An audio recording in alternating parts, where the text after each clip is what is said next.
Guys, tingnan nyo, ibang klaseng ampalaya to. Ibang varieties. Ampalaya. Klaseng ampalaya to.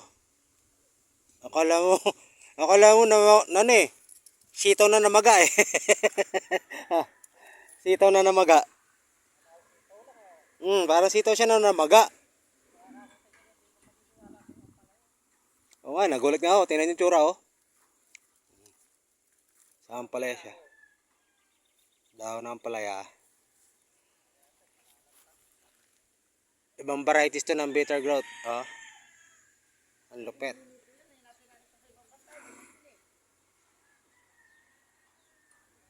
Ibang klaseng ampalaya to. Ito yung 3 piraso yung bunga oh. Kaya nagulat ako eh. Yeah. Anong klase tsura ano to? Sinumpang ampalaya to.